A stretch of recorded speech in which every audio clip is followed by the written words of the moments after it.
Yo, people, welcome back to the YouTube channel. You already know what time it is. It's time for another video and another collaboration with Lewis. It's a pleasure to have him on. If you guys will remember, last time he was on the channel, we was talking about Sterling, Jesus, and the transfer window. Yeah, everything you need to know kind of situation.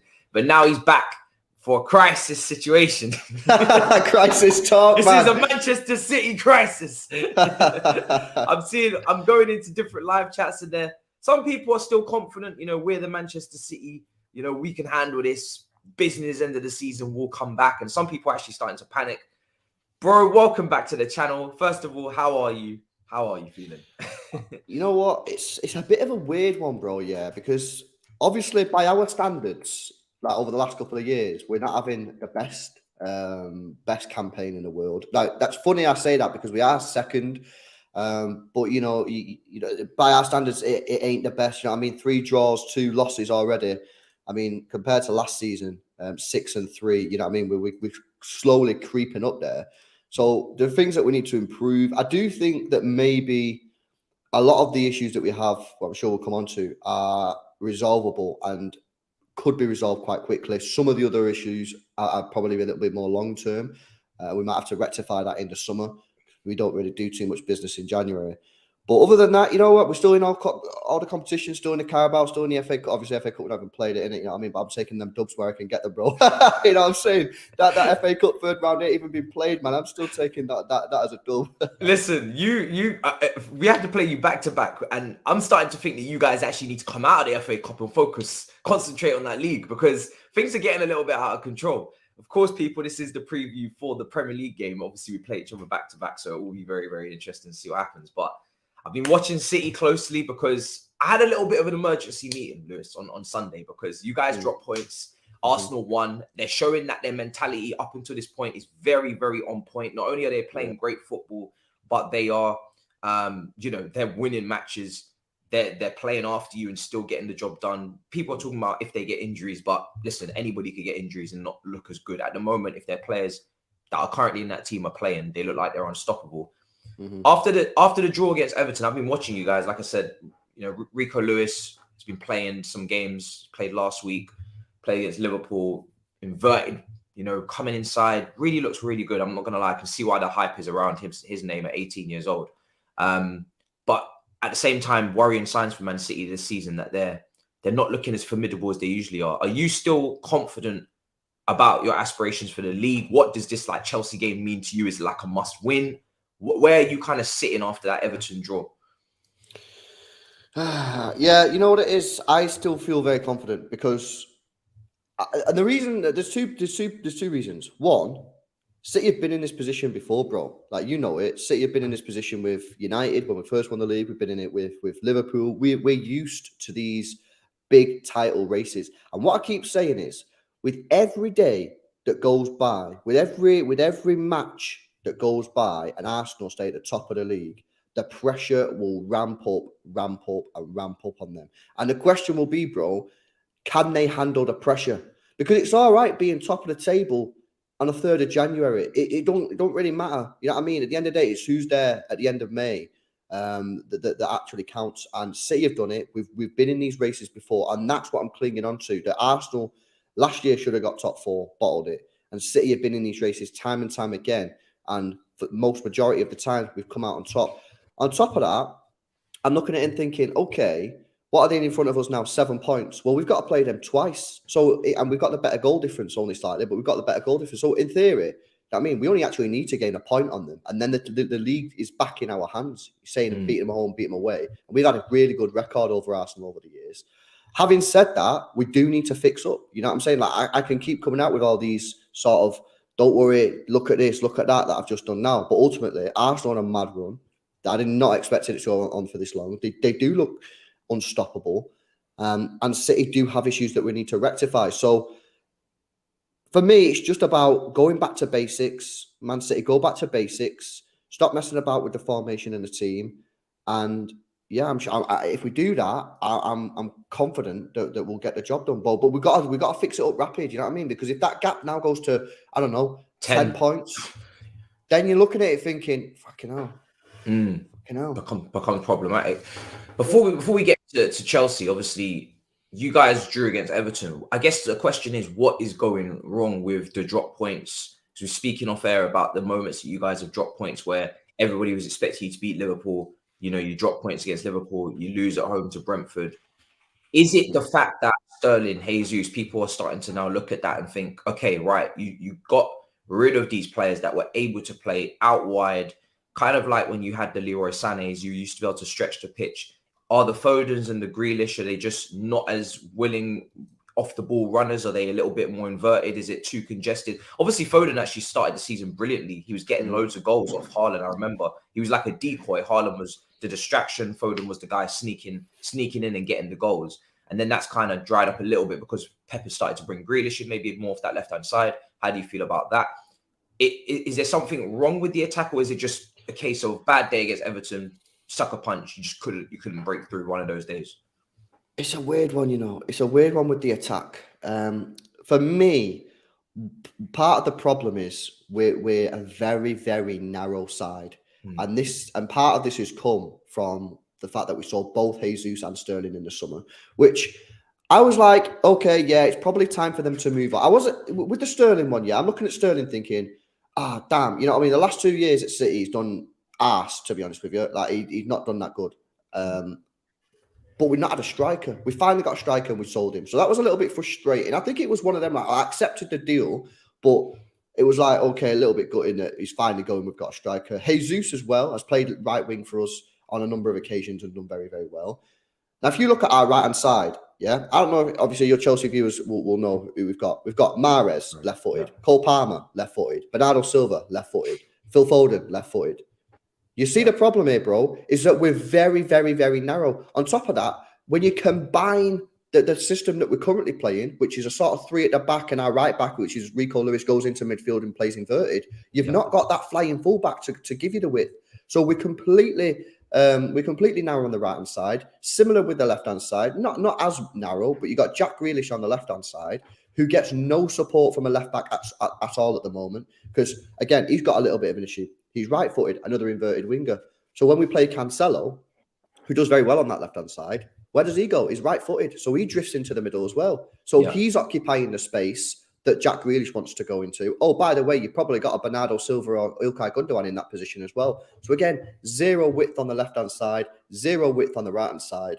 And if teams are playing this very compact, and I'm sure you face it as well, you know what I mean, being a top club at Chelsea, when teams come to the Etihad, which is typically where we struggled this season against the lower league teams, and just park the bus and put 5 defenders on the edge of the penalty area, we don't have no width, and we're really, really struggling in that department. So for me, this is what I said at the beginning of the video. In the summer, like, we have short-term things that we can fix and long-term. This narrow thing, this ain't going to be fixed this season because we ain't got no one. Sergio Gomez, he can't defend for shit. So you're gonna have to go into the transfer market in the summer. I need to see a left back who's left-footed, who can occupy the wing and make them overlapping runs. And I need a right winger, which I said in the summer. This isn't a reactionary thing. I said this in the summer. We will pay the price. We need a right winger who's right-footed, who can just put the ball into the box, man.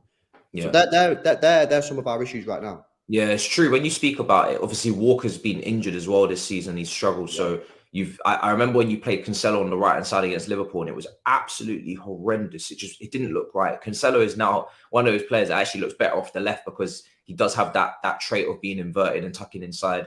And it feels, actually, when I was doing tactical analysis a couple of days ago for Arsenal, it feels like as if they've almost copied your homework and just put it out there better, because they have the inverted left back in Zinchenko.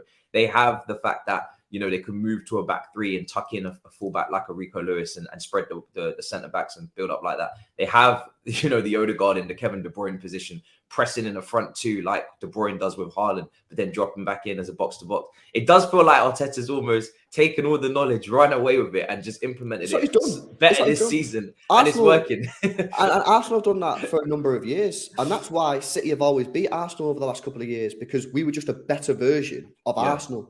You know what I mean? But this season, the question, I mean, our record against Arsenal in recent years has been phenomenal. I can't remember the last time we dropped points. But this season is the big one. Are they finally on par with Man City in terms of a head-to-head clash? Because ultimately, let's face it, if they're 7 points clear when they play us and they beat us, 10 points. Do you know what I mean? Like, they should then win the league, and that's on the 15th of February. It's not too far away. So it will probably that's a massive, massive game for Arsenal. You know, but yeah, they have the pace up top. You know what I mean? On the wings, they got the Martinelli, the Saka with the energy. And you know, you're looking at Gabby. Obviously, he's rejuvenated their attack. The question marks still remain: how will they suffer in this medium period without Jesus? Obviously, with him being injured, it doesn't look like they're suffering too much at the moment. I still think that they will, and I'm sort of holding on to that. So from a City point of view, but you know, they just look a lot fresher. I mean, our midfield looks slow, tired. Looking at midfield, you got Kevin De Bruyne 31, Gundogan 31. Bernardo don't want to be here. Yeah, I think sometimes, bro, some people look at City and go, "Oh, you've got everything. Why are you moaning?" We've actually got quite a lot of problems. Do you know what I mean? That's so shocking to hear, isn't it? But it's.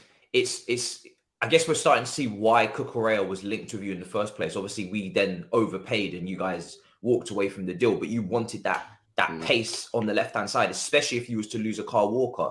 Cucurella would have been maybe the Kyle Walker on the left hand side in terms of the transitions and being able to get back, etc. But talking on that midfield and that Bernardo Silva point, which is crucial, because he hasn't been starting, and I've been like, oh, how comes they're not using him as much as they used to? He's a quality player.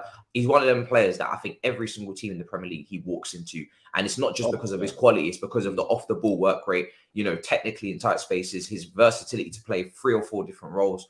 But now that he clearly is again hinting at a move away for the, I don't know, is it the second or third time in a row successively? Yeah, something like that. You know, are you getting to that point with him where it's like you're a great player, great professional, you've been brilliant for us, but we need players that actually want to be here. Are you guys starting to get, because Pep usually shows the door to people.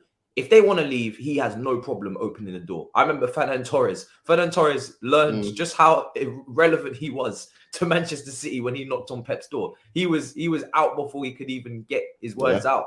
But, January transfer, isn't it? Yeah, but Bernardo Silva, he wants to keep. Clearly, he's kept him and he's hung on to him. Is it coming to an end now, do you think? Yeah, we did a stream on it last night, bro. We went in depth on it, and I'm starting to feel a change. I mean, I'm not feeling it. I'm seeing it with my own eyes. I'm hearing it. You know what I mean? Mates are texting me on that. City fans now, it's not a toxic situation by any stretch of the imagination. Let me just make that clear. No one's arguing with each other. This guy's wanted to leave the football club for 3 years for personal reasons. People like to move, you know what I mean? Things happen in life where you want to move. That I ain't got no problem with that.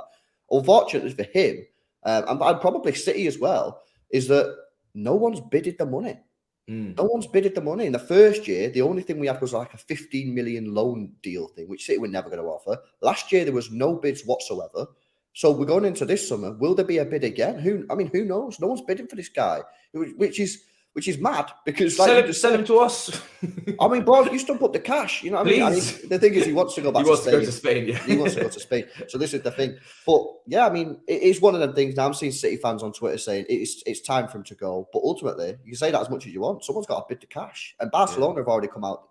You know, whether they're just talking, they come out a couple of weeks ago and said, we're not going back in for Bernardo. We don't have the cash for him in the summer. So his moves are limited. Maybe PSG, if Messi gets off, Mbappe, Neymar, one of them 3 gets off, which is likely this summer, they'll need a big name to come in. Would it be Bernardo? They probably have the cash to stump up as well. So yeah, it's one of them, man. It's a sad situation, of course, as well. We got Ilkay Gundogan out of contract at the end of the year. Yeah. Do you know what I'm saying? That's 2 of our midfielders gone. And Calvin Phillips. What is, because I'm going into this game thinking who could play for Manchester City, and I'm seeing Calvin Phillips is he back now? Bernardo Silva hasn't been used. Is there a chance that Pep rotates going into this game? Do you think, is he taking this competition seriously? Is the points gap starting to maybe influence your mentality going into an FA Cup or a Carabao Cup going forward?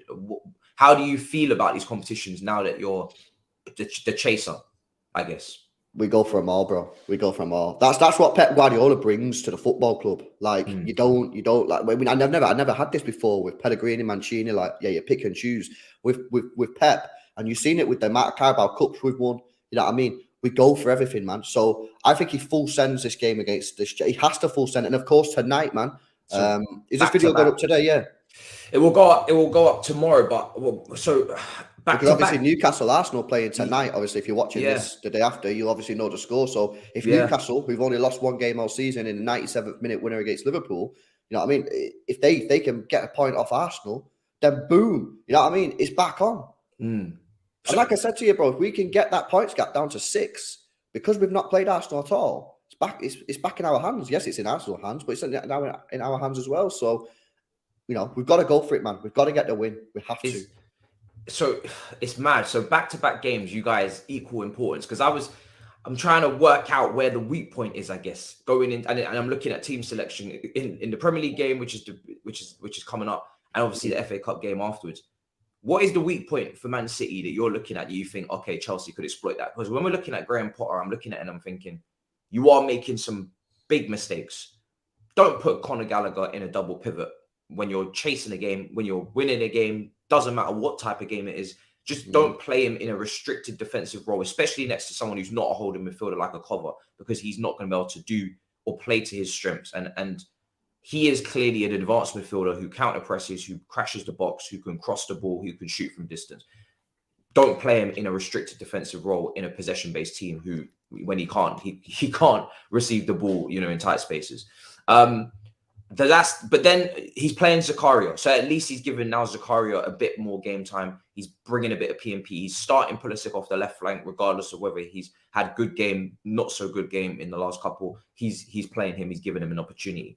What have you seen from Man City in the last, I guess, few weeks? Because you have been conceding goals, and you're thinking, yeah, that's a problem. Where's the weak point? Probably trying to exploit this 3 at the back double pivot situation. And I think the way that you do that is going to be through Raheem Sterling, man. You know, and probably Pulisic as well. Obviously, Pulisic has some trickery and a little bit of pace about him as well. But for me, Sterling, man, if you could, I'd be telling Sterling, man, to hold the width, literally standing on the touchline, bro. Because if you think about it, yeah. If we are playing a double pivot, like the inverted, I guess it's a double pivot, inverted. Yeah, Rico Lewis tucking in. And we have 3 centre-backs. You know, you got John Stones, who's been playing on the right-hand side. He's been on the touchline, yeah? You've had Ake, who's been playing on the left-hand side, and then Akanji in the middle. If you what you got to do for me, you got to pin those, I guess, full-backs, right-sided, left-sided centre-backs, whatever you want to call them. This is the thing, but I'm trying to talk about this formation, man. I haven't seen this formation in my life. What is it? I said, you know, when you mentioned the Liverpool game before, yeah, where we had no right winger. Our right winger was our right-back, Cancelo. I'm like, there's a reason this formation isn't on FIFA, man. You know what I mean? It's because it's dead. You know what I mean? Something that Pep's cooked up in the lab behind the scenes. It's not even out yet. It's not even released. It's an album pre-order is what it is. When I'm trying to talk about it and I'm trying to say, yeah, they're not really fullbacks. They're not really fullbacks. They're wide centre-backs. So anyway, you got to pin them to the wings, man. Get Raheem Sterling and Pulisic and say, you guys got to hold the width. You've got to, you basically got to almost sacrifice yourself to keep those fullbacks there. And then what have you got? You've got Akanji in the middle. And then I'm looking at whoever plays in sort of your attacking midfielder roles, your striker roles. There's going to be a lot of space in behind either side of Akanji. Yeah. Because if you can get Raheem Sterling and Pulisic to hold the width and be marked by those players, and then get, I don't know, Havertz, you know, your attacking midfielders, your Mounts, to try and exploit those gaps, then that's the way I would look at it. So for me, stay very compact if you're Chelsea. Stay very, very compact. Get your wingers to hold the width, and then really try and exploit those gaps either side of Akanji, man. And I'm just saying it sounds disgusting. I remember last season when we played you at home under Thomas Tuchel, and he paid you a little bit too much respect, and he was very cautious. I think he went with like a 3-5-2, and he said that, and there was basically no connection between the midfield and the attack, and there was a massive gaping hole. And unfortunately, that was kind of the game where it was like, yeah, we're really not winning the title. It kind of pushed us back too far. Obviously, the Lukaku interview came out around about then, I think, as well, and everything kind of blew up. I guess the question is, what have you made of Potter from what you've seen of him and the constant? I mean, since the break, we've stuck to a 4-3-3. For me, the substitutions, like I said, have been very ropey. But even in big games, we played Arsenal, we played Manchester United, and both games we've looked completely out of our depth. We've been dominated. And the Man United game, we were lucky that, you know, we managed to scrape a point. But the performance was horrific. And they were both at Stamford Bridge. So there is actually, for me, pressure going into this game, before the FA Cup, before we even get into that. There's pressure going into this Premier League game of Chelsea not losing and not getting dominated as well. The performance is really important, because I think right now where a lot of Chelsea fans have question marks is that if Potter cannot show that he can, yes, you're in a long-term vision or process or whatever, I hate these words, but if you are trying to build over the long term, that's fine, but you still need to show that you can compete with the top managers and go toe to toe with them, and actually, you know, give us points where we're not expected to get them, but we are still Chelsea, so it shouldn't even be a massive shock. We're not Burnley, we're not Nottingham Forest going to the Etihad, or, you know, playing at home against Man City. We should be able to say, do you know what? Out of these two fixtures, let's win one of them. Let's advance somewhere, whether it's in the league or the FA Cup. If we come away with this week with 2 L's, you can't just walk away and be like, well, they're better than us. No.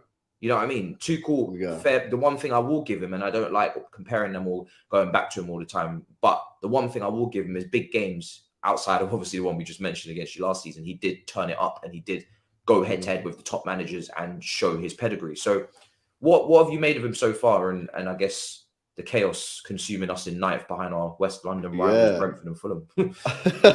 Yeah, I know. And I'm looking at it, man. You could be 10th tonight. If obviously again videos going out day after, but if Brighton get a result against Everton, then it could be even worse. You know, a couple of things, man. I find Chelsea should be like studied in universities across the globe, man. You know what I'm saying? Because they're just such an interesting football club to watch. I have quite a strong opinion on what's happened at Chelsea this year with the sacking of Tuchel. For me, it's quite obvious to me, that this Ted Bowley guy wanted Tuchel gone. Whether he didn't like the style.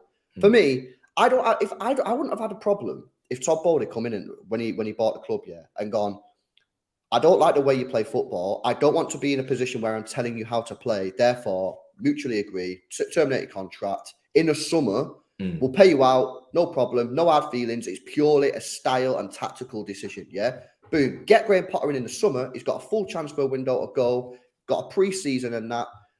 But for me, I'm looking at it, and Bowley, he sacked him after a couple of games. I think 2 or 3 matches losses. It seemed very, to me, soon as Tuchel hit a difficult part, boom, gone. And that's for me, honestly, the word I used to describe it is cowardly. I think Todd Bowley being cowardly, rather than just going in after he bought the club and gone, I don't like the way you play football. We want a new style. We want a new change. It's got nothing to do with you, like, personally. You've done fantastic winning Champions League and that, but we want a new style. Here's your money. Sit a bit. I honestly think there's nothing wrong with that. The owner makes the calls, but he snaked it out. He sacked him at the first sign of trouble. Then he's got Graham Potter in, who's not had a proper pre-season, he's not had a transfer window. And then, now all of a sudden he's finding it difficult. Of course he's finding it difficult. He's made a step up from Brighton to Chelsea, which was always going to be tough anyway. He's not had a transfer window. He's not had a pre-season. And now people are like, what's going on here? This to me, bro, I'm going to say it, is down to the owners and to whoever made that call, man. I think it was a real poor decision. Yes, though, on the other hand, you do have to take this responsibility as a manager. And at the moment, it is simply not good enough from Graham Potter. The results are shit. You're sitting in 9th, embarrassing with the team that you have. And he's got to find a way. And honestly, as well, bro, I'm not gonna lie, I don't know whether this is me. Maybe I'm just uneducated on this. I thought the guy played good attacking football. Whenever I've seen Chelsea play under Potter, it's a ball fest. Not all the time. I'm just saying that. I did not expect that. I'd like him to play like a really attacking 4-3-3 sort of system. Really go at teams. But I'm watching him very sort of lethargic. It's a very backwards built team. I've said it so many times. There are weak points, but it's like in the last match, you're seeing Zakaria in a box-to-box 8 position. In my head, when Zakaria was brought in, regardless of what he's been doing at Juventus, should he not be playing as the sitter? Should you not be training up Zakaria to be the holding midfielder? Like, why are tacklers playing ahead of creative players? Like, why is our best creative player a centre-back? Why are we still in 2023 now? Jorginho is the player that we look to. Okay, can you make a line-breaking pass? And then you're going to say Zakaria is going to make tackles ahead of him. It's just backwards. No other team is built like this. Zakaria is effectively playing in the Odegaard position. Mason Mount, stinks. I saw Mason Mount running away from Thiago Silva when he's trying to do build-up play. Instead of dropping into the half space, receiving the ball on the turn, like I want him to do, like he did for the goal, and then he's passed it into Pulisic and played as an 8. I'm seeing him running away, making runs in behind like Mbappe, and then the ball's not coming. And Zakaria, as much as he, tried to win the ball back and whatnot, he's not a creative player. It's just backwards. And then what's unfair about that then as well? Fans then will get on the back of Zakaria, because they'll be like, "Oh, dead ball, he's not doing nothing." But people are not like what you're doing now, which is being reasonable and understanding. This guy isn't. That's not it. Whenever I seen him at Munchen Gladbach, which was quite a lot of times, guy was always a sitter. Never went past the halfway line, man. That was his job. Protect the defense at all costs, and he's very athletic. He can move very fast across that sort of pitch to protect the defense. You don't want him going forward. And again, weird decision. And this is what I'm saying about Graham Potter. I can say what I said, and I thoroughly believe that about the sacking of Tuchel and the timing. And I do think that the majority of this is on that decision. However, still, you have to show as a manager that you're working. You know what I mean? If he's playing a good style and you're getting unlucky, and he can look to the personnel and go, "The personnel ain't really working here," then that's fair. But when he's making decisions like that, like you say and describe, you have to take responsibility yourself, man. So it's a massive game for Potter as well, and it'll be interesting to see if they do give him the time. Yeah, I think they have to give him the time, and I think they should, because of course the massive contract, but also because of the history of what sacking managers actually does to this club. It actually doesn't bring it any further forward. Especially when you've just brought in a whole new recruitment team that are meant to be aligned to Potter's way of thinking. The attacking football point I get, and I completely agree. I think the biggest disappointment right now is that we're not seeing consistency from game to game. We're not seeing clear style that we're trying to play. We're not seeing anything clearly implemented. Maybe that is because we didn't have a preseason. People are making Ten Hag comparisons, but of course he came in earlier. He had his own transfer window and he had a preseason. So, and he is probably just, a better manager as well. You see what he's done with Ajax. He is also just ridiculous at implementing, philosophy. So, but yeah, it's a tough situation for us. I think Potter, regardless of what happens this season, I don't think we're getting top 4, but I would like to keep the faith, but I don't think it's going to happen. It's all about implementing style, being ruthless, and not having a soft underbelly, because if you look at all the teams and all the managers at the top, they are very ruthless and their decision-making is very, very on point.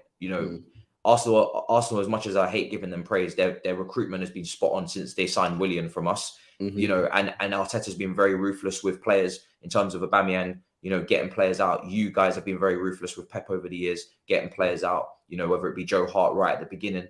Klopp wasn't ruthless, getting a midfielder and getting out an Oxlade-Chamberlain or a Keita because he likes them more.